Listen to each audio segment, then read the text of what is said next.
Welcome to Design Emergency, where Alice Rosthorn and I, Paola Antonelli, insistently broadcast to the whole world about the central role of design in fighting injustice, unveiling truths, and building a better future for all. Our guest today is Kate Crawford, who is not a designer, but rather a polymath that uses design, information design, and data visualization, especially, to manifest and articulate very important messages concerning the ethics of technology and the many histories of oppression that have saddled the world. Welcome back to Design Emergency, Kate. It's such a pleasure to be back again, Paola. As a matter of fact, Kate was a guest of the first phase of Design Emergency when we were using Instagram Live. And she's a renowned researcher, an author, and actually my favorite book of hers is 8 Laws of AI, which I recommend to everybody, an artist, and a leading voice in the study of artificial intelligence, of ethics, and all of its social implications. Kate's work explores hidden landscapes of AI technology and others, and unravels the layers of labor, data, and resources that power our digital assistants, our autonomous vehicles, our life, our writing, all the AI algorithms. And she does so with books, events, lectures, and mind-boggling artworks. One of them actually also part of MoMA's collection. So with her work, she brings us to look beyond the technical marvels of AI and consider instead its broader societal impacts, including issues of privacy, of fairness, and also of accountability. And her insights have sparked really important conversations around the globe about the direction of technology and how we can steer it towards a more equitable future. And today, we will talk with her about her most recent work in collaboration with artist-researcher Vladan Joler, a work that is called Calculating Empires. And it's an extraordinarily ambitious fresco that charts the intersections and interaction of power and technology since 1500. So, Kate, could you please describe the project for us? Happy to, Paola. Calculating Empires is really a gigantic immersive work. It runs over 24 meters long, it's over 3 meters tall, and it is really a diptych of two very large diagrams. And one is focused on the themes of computation and communication, and the other focuses on practices of classification and control. So in these gigantic diagrams is a story about the ways in which empires have used technology to centralize power over the past 5 centuries. And if it sounds gigantic, it truly is, both in scale and in the process to make it a reality. It was basically a 4-year marathon project that Vladan and I have done. And it's now opened at Fondazione Prada and is now starting to tour.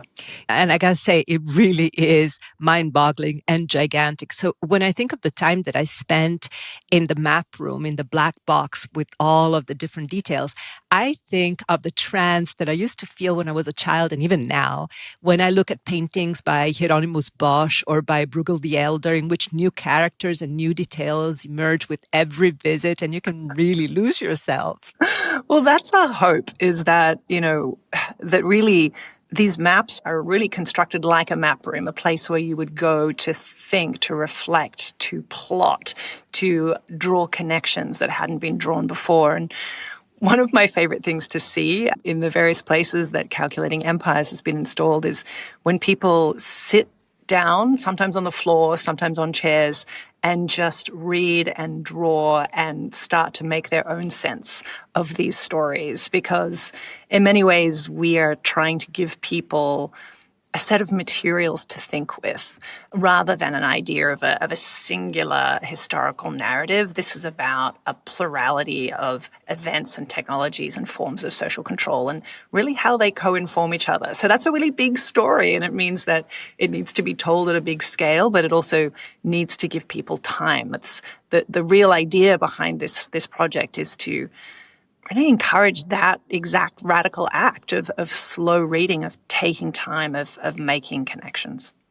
And it's true because when you enter the box, you have two sides. On one side is the part that, as you were saying, is about communication and computation. So, in a way, the citizen's side. And on the other side is the control and classification. And then it becomes really, really very crowded. And it's going to be impossible for me to describe it in words. And also, there's always in our Instagram platform at design.emergency, we have the images for our conversation. You will never see it in its entirety unless you are there, but you will be able to glimpse at different parts of it. But there are so many different ways to read it, right? You were saying not only in a temporal way, it's not only about staying there 5 minutes or 3 days, but also if you go horizontally or vertically. So can you give us a little bit of a chronicle? Let's say you're a viewer and you make a choice. What do you read in, let's say, 10 minutes? Well, you'd have a set of options. You can read the map by century. You could say what was happening in the 1600s across the technologies that were being devised, the forms of libraries and museums, the emergence of particular forms of social power and control. So you pick a century and read along the horizontal axis. But if you choose the vertical axis, you get a different kind of story where you can start in the 1500s and then move up through the centuries to track a particular theme. That theme might be looking at, visual technologies. That theme might be looking at the history of prisons or the history of time or the history of architecture. Each one of these is a theme that's demarcated in the sort of gigantic diptych so that you can choose your own adventure, if you will, in terms of how you're going to make those connections. Another way that you can read it is really almost on your own sporadic journey. You can take snapshots. You can sort of move around and just take little ideas and actually see how they connect. Often they connect in surprising ways that we certainly found in making this work over the years. Reconfigured how we were thinking about history and the relationships between power and technology. First of all, I have to say technology, sometimes today we think of technology as being digital technology, but in truth, technology is everything. You spoke about architecture, and the whole narration starts in the year 1500 because of a specific reason that I will ask you about. But so if you consider technology that way, then you can see how it stretches through the centuries. So 1500, why? Well, 1500 is a really important moment in thinking about networks and thinking about power and thinking about technology. One of the central themes of calculating empires is the role of colonialism. And of course, we start to see in the 1490s this real emergence of European colonialism as a force of capturing and extracting resources around the world and, of course, oppressing entire populations. So you see the emergence of what was called the Age of Sail, the ability to essentially cover far greater distances and encounter populations and territories, far beyond the usual territories of wider Europe. But at the same time, there's this very interesting technology being developed called the printing press. And the printing press itself shifts networks of communication and information in really significant ways. And so in that sense, you have these technologies that start to weave different kinds of global networks. So we track those global networks both in terms of how they informed each other, but also how they start to impact different ideas of power, how power itself takes on a different kind of weft and weave because of these capacities of long-distance mapping, tracking, and control, but also publishing information and manipulation that can come with that. I can tell already from what you're saying, but I would like you to explain it also to our audience. Why is this backward gaze so important to understand our current predicament? You talk about this work being a visual history of the present. So why do you think it's so important to go all the way back to 1500 to understand the present? Well, it's for me a very important part of how we understand where we are at this moment and the staggering changes in technology, particularly even just in the last 2 years of generative AI. And it's very, very easy for us to be swept away in the sense that we are experiencing something truly novel, something that has never been witnessed or experienced in history. And this can be a real trap, this short-termism that you often see in, technology writing and sometimes in art writing as well. And I think part of what we're contending with is that so many of these technologies, from AI chatbots to international borders, are increasingly automated and opaque. And that means that also schools, prisons, workplaces are now becoming data industries that you can't see into, that are also creating these pervasive architectures of data capture and analysis. We could go even further. We could go a layer down. We could look at the spaces that were previously off limits to capital, like our facial expressions or the tone of our voices, that are now being used to analyze and then sell information about us.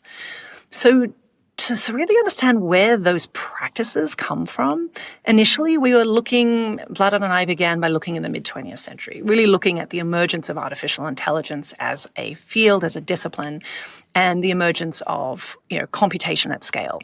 But even here we realized you needed to go further back to understand, well, how was computation at scale even possible? How were these ideas of creating computers as minds, this idea of Cartesian dualism, that somehow our brains are separate to our bodies? You have to go further back again. And then you have to go back to the roots of how calculation itself came to be understood as a way of understanding society. And that takes us back, of course, into ideas of the scientific revolution, but also eugenics and statistics, and key figures like Francis Galton, who at the same time really founded the field of statistics, but also is a key founder of eugenics and the sort of relationships between ideas of calculation and ideas of social, quote unquote, improvement, but of course becoming forms of social manipulation and oppression. So that meant that we just kept going back and back and back. And as an experience of a project, it meant that initially we were looking at 100 years and then 200 years. And then at a certain point, we're like, this is a 500-year project. And I will never forget the moment when Vladan and I were just looking at each other going, what have we done? This is going to take so long. I know. And having spoken with you for the past 4 years, I know that it really went this way. Talking about backwards gaze, you kept on looking, it's like throwing this gaze farther and farther, and truly turning to old accounts with new questions, which is what you were saying. So it also, the process was extremely interesting, because you were working in a monastery together with Vladan, right? So tell us about the process and the human labor that went into this. Well, I mean, it has been such a journey, Paola. And it started really at the very, very beginning of the pandemic. So it was around the end of February, start of March, when we were realizing just how bad things were going to be. Everybody had stopped traveling. Many of us were trapped in our houses.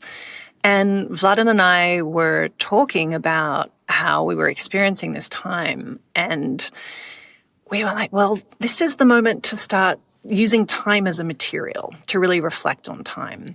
And Vladan and I had previously, back in 2018, done this work called Anatomy of an AI System, which is, again, a very, very large diagram looking at the horizons of extraction that are required. That's in the MoMA collection. That's in the MoMA collection, indeed, and it's on show there at the moment. But that was really a study of place. So we were looking at the places of extraction, from the mines where the cobalt comes from and the rare earth, through to the supply chains and the container ships, through to the places where the data is being extracted and then mapped, and then all the way through to the end of life, where these devices get thrown out in e-waste tips in Ghana and Pakistan.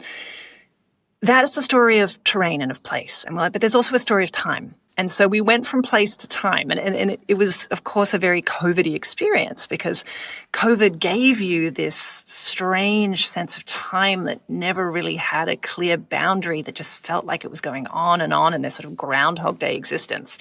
And that meant that we really could bury ourselves in the technologies of, say, the 1730s, and spending a lot of time looking at, the era of encyclopedias and how worlds were being mapped, and the idea of universal languages were being designed long before computers. So it gave us this ability to rabbit hole into very specific historical periods for very long periods of time. And that meant, again, a lot of drawing, thinking, writing, and archive work, which we could do because we couldn't really go anywhere else. So online archives were a huge part of this work, as were, spending a lot of time on Zooms, really just, talking through which historical periods and which technologies we really wanted to study and to illustrate. And then it became this very collaborative process where we would create thousands of short texts and handcrafted illustrations. And we would often begin really with a philosophical discussion. What was the shift in the understanding of time when we moved from agrarian time to factory time? What was the role of the post-Fordist factory on thinking about how time should be stamped, controlled, and then turned into a currency? So we would start with that kind of a conversation. Then we'd be like, what were the technologies underneath that made that possible? And then what were the forms of social and political capital that were needed to do that at scale? So then we would begin. Did you record all these conversations? We didn't record any of them, Paola. No, but that's okay. I mean, I think it would be too much of this time to record everything. But of course, I'm like, oh my God. Right, So but it would be thousands upon thousands of hours because it really was just Vladan and I trapped in our houses doing this in these online ways. And we used this, at the time, a new platform called Miro, which is really designed I was for, about to ask. So you yeah. used Miro. So everything was really, but did you use also your hands? Because you can upload also handwritten and hand-drawn things onto Miro, right? We did a lot of handwriting first before converting it into this digital form. So it began analog, and then the digital platform was really used mainly as the infrastructure for instant collaboration, so that I could just, write something in or put in a picture, and then Vladan could immediately see it and respond to it. So that became a very necessary part of the work. And then it just grew and grew and deepened and extended and expanded until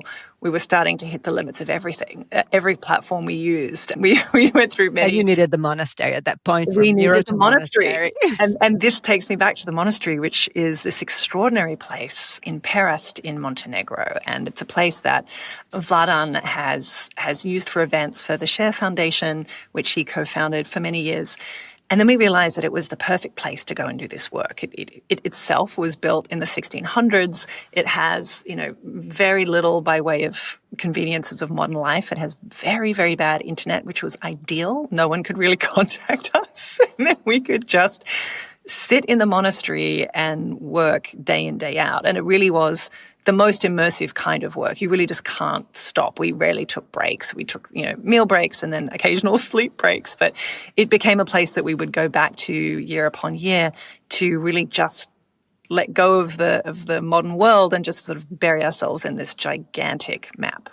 But then you had to export that map back into the world. And it's interesting because what you say is that, and rightly so, maps are not neutral, never, but neither is context. Mm-hmm. So from the monastery in Montenegro, here you are in the Galleria Vittorio Emanuele in the heart of Milan. So the Prada Foundation has a location there that is really fascinating because it overlooks the center of the Galleria. And then you have exported this also to Berlin, to Kunstwerk. So how do the different locations change the understanding and the feel of the work? I love this. I mean, for us, being in an observatory in Milan was incredibly important. And we studied the history of the gigantic galleria inside which the observatory is placed. And it itself was the result of an annexing of territory and a recognition of sovereign power and control across what were previously the sort of individualized states of Italy. So it already was a representation, a spectacular representation of empires using the technology. At that time, it was glass and steel and the idea of the galleria as a way of concretizing power. So it was in some ways an ideal location for looking at that relationship between capital, technology, power, and empire. It was also interesting because we decided, as you mentioned, for that premiere of the work, to build a black box. And the black box is very large. It's almost 27 meters long. And when you go inside, you really have this feeling of, you're going inside the thing that's so hard to see. And obviously technology and AI in particular is often referred to as a black box. But we also think of time as a black box. We can project ourselves back through history. We can look at, primary documents. We can read accounts, but it still has an unknowability for us. So that representation of time and technology as a black box was very much key to the work. So it was an observatory. It sort of lured you into this dark space, and then all of these white illustrations and texts to us almost looked like a constellation, that we were creating this constellation that you could view from the observatory. And then instead in Berlin, it was white background and black text and black drawings, and it was part of a different exhibition. So how did that change your perception? I mean, it was a really interesting process. So, of course, when we had our own show in Milan, we accompanied Calculating Empires with a lot of historical vitrines. We had materials and maps from the 1500s, books from the 16th and 1700s, and objects and technologies that you could see and in some cases touch in the exhibition. In Cave, which is a group show called The Poetics of Encryption, which is curated by Nadim Saman, he made a very unusual request. He said, I know that this work is black with white texts and illustrations, but would you be open to considering reversing it so that it is a white background with black text and illustration? And I have to say, between us, Paola, initially, I was like, no way, this is going to take forever. And the work should have this feeling of, you are moving into a space. It's a very dark story. It's a very dark set of histories. You should feel that, these stories of colonialism, of capitalism, of technology take you to some very disturbing places and should be felt as a weighty set of histories. And white seems, to me, almost the opposite. It felt more like a book or a text that we were, laying out sort of the one way to understand this history, which is really the opposite of our project. But in consultation with Nadim, when we saw the space, we realized that it could actually be staged in such a way with light. So if it was on a white background and it was lit in a particular way, it almost looks ethereal. It looks misty. It looks as though you can sort of move within and between it. And it's staged with these huge drop curtains that are transparent. So it has this really interesting way of giving you glimpses of history through other parts of the map. So in the end, it's been staged again in this sort of, it's in negative, like a photographic negative of the original work. And I actually really like the way it sits. But to counteract that idea that this is the one true way to understand history, we've made these handmade volumes, these books that contain the diagrams so you can read them up close, but you can also annotate them. It comes along with, very specific pencils that will be, that you can use to write on these semi-transparent pages to speak back, to say, this history transpired differently in the town that I grew up in, or, there's a technology that I'm aware of in the 1800s that doesn't appear here that is that's interesting. beautiful. Are you going to collect all those? Yes, that's a big part of the project. So every time we stage the work, we actually include the comments that come from the previous instantiation. So as it's traveling from Milan and then That's right. There are also Berlin, books in Milan, I remember. and then Barcelona and in Paris will have the same thing. And then so each version is different, and each version reflects on the history of the city in which it's being staged. And is the work also available online? Like people that are listening to us, could they see it? Well, this is interesting. Initially, we were very opposed to the idea. As you know, it's very analog. It doesn't involve screens. It's really trying to suggest that this could be done at any time in history with pens and paper, and that's a thing you can do. But so many people have asked for an online version so they can read it over time. I mean, you can spend 6 hours in a museum, but they're going to kick you out eventually. So basically, if you're going to read the whole thing, it does take days and days. So in that sense, we're now looking at how you do it. But it's complicated for for a 24-meter work to be in an online version. It's itself a big infrastructural project that we're I working know. on. I remember for Anatomy of an AI, you had this kind of newspapers, right? Yes. Yeah, these Yeah, zines. So, exactly. Kate, what have you learned from the project? I mean, if there's one or a few like axioms or like no, or maybe it's just, oh, I was right. It really is about control. And, what have you learned? Mm. Well, I learned be careful when you take on gigantic projects. What will happen to the next Oh, come on. 5 No, or 10 you've years of your never been life? afraid of scale. That's why I love what you do. Oh, that's fair. That's fair. Um, I think it's really important, actually, to historicize.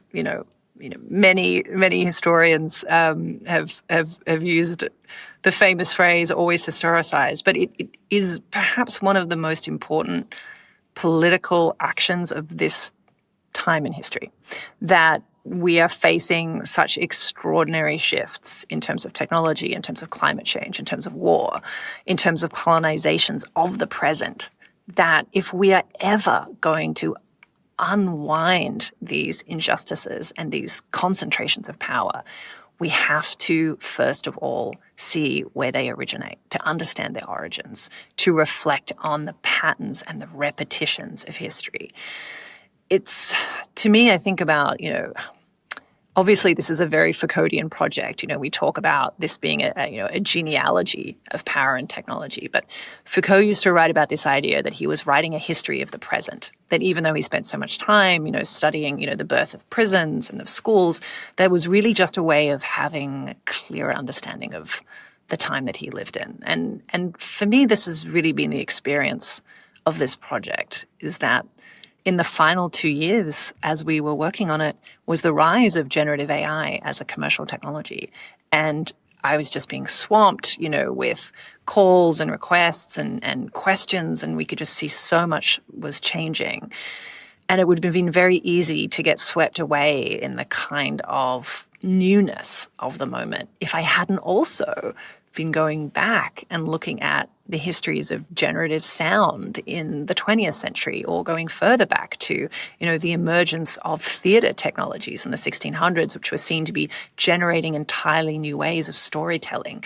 That this taught me that we have to connect historically into those forms of technology and power to see our moment more clearly, and then to know what to do, to know how to create forms of, I guess you would say, forms of refusal.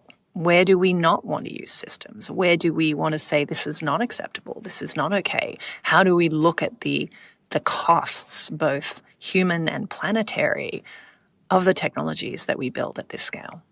Yeah, sometimes I wonder what if we all went on strike for a day? Like, what if we all decided not to use the internet for a day all over the world? What if we were able to make our voices heard? So it's so beautiful. And from the feedback that you're getting from visitors, do you think they're getting this kind of level of understanding of the importance of history? Does it work?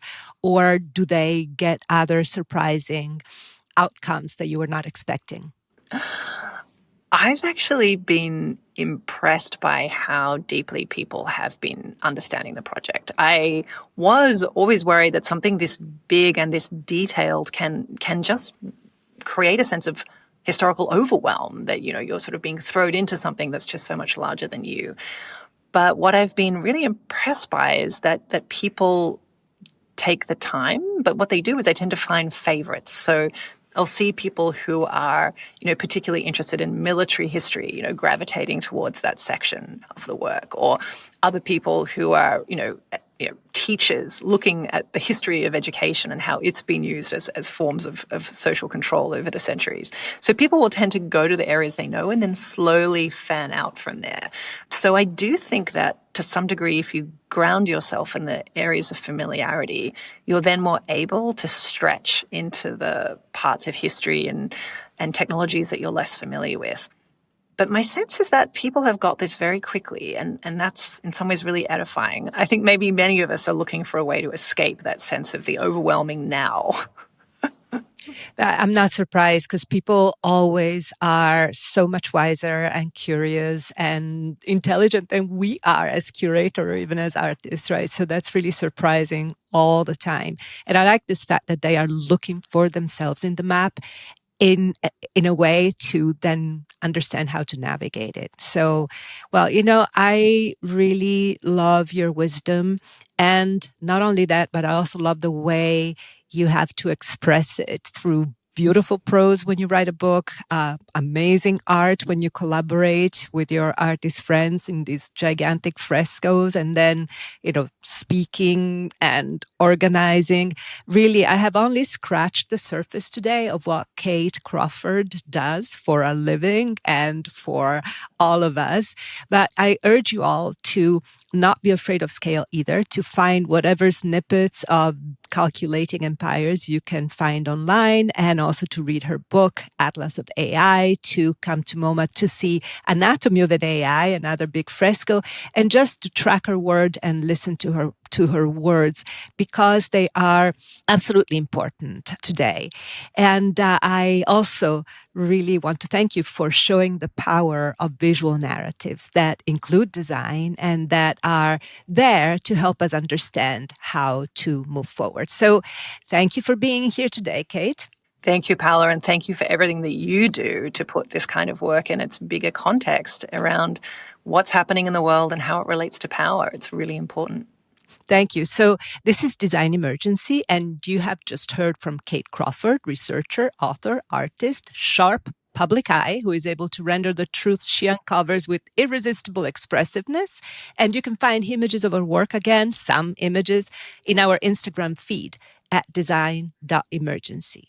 Also, you can dig through our archives to find more interviews by myself and by my partner in crime, Alice Rosthorn, with designers, architects, artists, and others who are actively working to design a better world for all humans, all species, and all planets.